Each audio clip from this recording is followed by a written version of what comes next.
ના, સ્થિતિ નથી બદલાઈ અને જે જીતાવો સિકંદર એટલે ભાજપ જીત્યું જ છે અને 100% સલામ. પેજ પ્રમુખની વાત કરીએ કે પેજ સમિતિની વાત કરીએ, સાથે સાથે પરિવર્તન 60 વર્ષની ઉપરના ટિકિટ નહીં, જે નવા નિયમો આવ્યા તે કે એક ટર્મથી બીજું નહીં, ખાસ કરીને સગાવાદ બહુ અસર કરી ગઈ. કારણ કે સગાવાદના નામે પણ ચાલતું હતું કે ભાઈ નેતાઓના દીકરાને જ નેતૃત્વ બને. એ જે મુદ્દાઓ હતા કદાચ યુવાનો આકર્ષાયા હોય, પણ એક વાત એ પણ જોઈએ કે આમાં લઘુમતી મતદારોની આ વિજેતા છે. કારણ કે બહુમતી મતદાન 50% કરતાં વધુ લોકોએ મતદાન નથી કર્યું, એટલે ઓછા મતદાનમાં ભાજપ જીત મળી, પણ જીત એ જીત છે. ખાસ કરીને પાટીલ સાહેબનો જે સ્વભાવ છે હું જાણું છું તે રીતે એ હવે એનાલિસિસ કરશે કે કયા વોર્ડમાં કેમ એમને લીડ ઓછી મળી. એમને લીડની પણ હોય છે. પણ બીજી તરફ સૌથી મોટી બાબત જે આપની એન્ટ્રી થઈ છે અહીંયા સુરતમાં, એ બહુ ચિંતાજનક રીતે એન્ટ્રી થઈ છે. કોઈની એન્ટ્રી સારા માટે હોઈ શકે, પણ આ એન્ટ્રી એટલા માટે ચિંતાજનક. સુરતમાં વોર્ડ નંબર 22 અને 26માં ભાજપની પેનલનો વિજય, અમદાવાદના ઘાટોડિયામાં ભાજપની પેનલનો વિજય. એટલે અત્યારે મોટા ભાગની જગ્યાએ ભાજપની પેનલ જીતતી જોવા મળી રહી છે. સાથે સાથે આ વખતે ઉમેદવારોમાં રામ મંદિરનો મુદ્દો પણ ઘણો જગ્યો હતો, કારણ કે ઉમેદવારોને પણ પૂછવામાં આવ્યું હતું કે એમણે કેટલું નિધિ ફંડ જમા કરાવ્યું છે. આ બાબત ક્યાંક ને ક્યાંક લોકોને સ્પર્શી ગઈ કહી શકાય જ્યોતિર્નાથજી?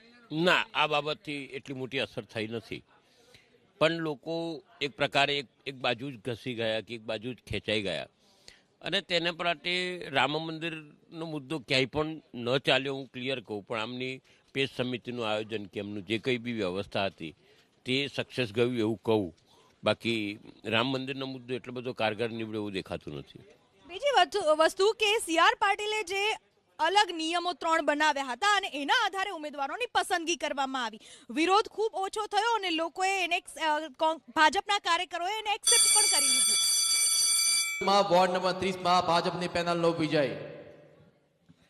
આ કોઈ પણ નિયમો વગર જ્યારે કોંગ્રેસે પોતાના ઉમેદવારો ઉભા રાખ્યા તો અંદરોઅંદરની નારાજગી હતી, એ ક્યાંક ને ક્યાંક અહીંયા કારણભૂત રહી કહી શકાય. કમલેશભાઈ, નારાજગીના કારણોમાં ઘણા બધા કારણો હોઈ શકે. એમાંનું એક કારણ નારાજગી પણ હોઈ શકે પસંદગી બાબતની, અને એ કારણના કારણે પણ હાર થઈ શકી હોય. પણ આના માટે હજુ વધારે ચિંતન કરી અને આના પર ક્લિયર કટ જે કહેવું હોય એ કહી શકાય. પણ અત્યારે પ્રાથમિક તબક્કે એવું માનું છું કે કોંગ્રેસ પાર્ટીએ જે પ્રચાર જોરશોરથી કર્યો, વોર્ડ સુધી ગયા, પણ એ પ્રચારને લઈને વોટમાં કન્વર્ટ કરવા માટે કોંગ્રેસ પાર્ટી નિષ્ફળ ગઈ એવું પ્રાથમિક તબક્કે અહીંયા હું માનું છું. રહી વાત ઉમેદવારોની પસંદગીની, તો એની અંદર પણ પાર્ટીએ ચિંતન મંથન કરવું જ પડશે અને એ આગળના સમયમાં દેખાવામાં મળશે કે પાર્ટી આની અંદર.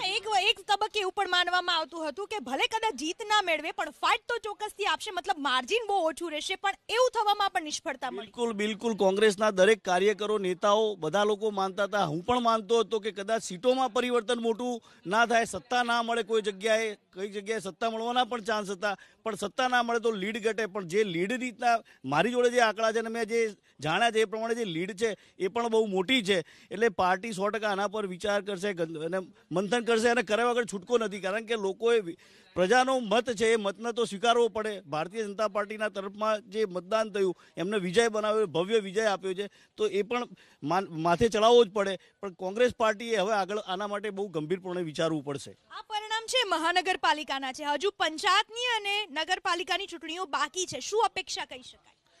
નગરપાલિકા, જિલ્લા પંચાયત, તાલુકા પંચાયતની ચૂંટણીઓમાં પણ આવા જ સારા પરિણામ આવવાના છે. ગુજરાતની જનતાના આશીર્વાદ ભારતીય જનતા પાર્ટી સાથે છે અને ફરી એક વખત આજની આ જે જીત, એ જીત ઉપરથી સાબિત થઈ જાય છે કે નીતિ, નેતા અને નિયત વગરની કોંગ્રેસને ગુજરાતની જનતા ભલી ભાંતિ ઓળખે છે અને એટલા માટે જ કોંગ્રેસને જાકારો આપે છે. તમે જુઓ કે કોરોના કાળમાંથી આપણે પસાર થયા, લોકડાઉનનો જે પીરિયડ હતો એમાં પણ ક્યાંય કોંગ્રેસનો એક પણ કાર્યકર આખા ગુજરાતમાં ક્યાંય સેવા કાર્યમાં દેખાણો નહોતો. જ્યારે ભારતીય જનતા પાર્ટીના મુખ્યમંત્રીથી લઈ, ભારતીય જનતા પાર્ટીના પ્રદેશ અધ્યક્ષથી લઈ અને તમામ કાર્યકર એ સેવાહી સંગઠનના મંચ સાથે અમે લોકો સાથે જોડાયા. મને ભારતીય જનતા પાર્ટીના પ્રશાંતભાઈની વાત પર એક ઓબ્જેક્શન છે કે કદાચ એમને જોયું છે કે જાણી જોઈને એ વસ્તુને સ્કીપ કરે છે કે અમારા સીએલપી લીડર પરેશભાઈ ધાણાણીએ મોટો સેવા યજ્ઞ ચાલુ કર્યો હતો, જમણવાર ચાલુ કર્યો હતો અને કેટલાય દિવસો સુધી ચાલ્યો હતો. અમારા પ્રદેશ પ્રમુખ પણ ગામડે ગામડે જે જગ્યાએ લોકડાઉનની અસરથી સામાન્ય પ્રજા માટે ગયેલા છે, કાર્યકરો પણ ગયેલા છે. અમદાવાદ શહેરની અંદર અમારા શહેર પ્રમુખે પણ જમણવારના પ્રોગ્રામ ચાલુ કરીને લોકોને રાશન પહોંચાડેલું છે. અમારા ધારાસભ્યોએ પણ પહોંચાડેલું છે, જે તે જવાબદાર હોદ્દેદારોએ પહોંચાડેલું છે. પણ એ વસ્તુને અત્યારે રાજનીતિ સાથે ન જોડીએ, કારણ કે કોરોનાની મહામારીમાં તમામ લોકો સાથે હતા. એટલે કોંગ્રેસ પાર્ટીએ એમાં પણ કામ કર્યું છે અને એ દેખાય છે અને એ જે તે વખતે સમાચારોમાં પણ આવેલું છે. એટલે એને આપણે રાજનીતિ બીજું તમે જુઓ તો છેલ્લા ઘણા સમયથી જેટલી પણ ચૂંટણીઓ આવે છે, ચાહે 2017 ગુજરાતની વિધાનસભાની ચૂંટણી હોય કે આપણને બધાને ખબર છે કે ત્યારે કઈ રીતનું વાતાવરણ હતું, તેમ છતાં ભારતીય જનતા પાર્ટીની સરકાર ફરીથી બની મુખ્યમંત્રી વિજયભાઈ રૂપાણીના નેતૃત્વમાં.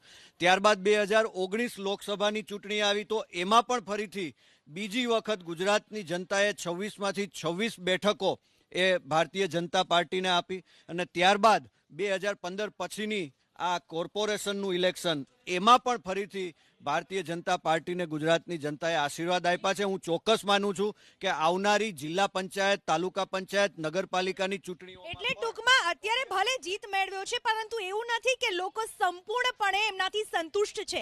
ખામીઓ છે એને પણ હજુ સુધારવાની જરૂર છે. અને અત્યારે જે બંને પક્ષો કહી રહ્યા છે કે પ્રચાર પ્રસાર કરવામાં આવ્યો, રેલીઓ કાઢવામાં આવી, લોકો સુધી પહોંચવામાં આવ્યું, પરંતુ એ પણ માત્ર ને માત્ર ક્યાંક ને ક્યાંક પોતાનો સ્વાર્થ હતો, એ પણ વાત નક્કી જ છે. અને એના જ પરિણામે અત્યારે કોરોનાએ ફરીથી માથું ઉચક્યું છે. આગળ ચર્ચા વધારીએ તે પહેલા લઈશું એક બ્રેક.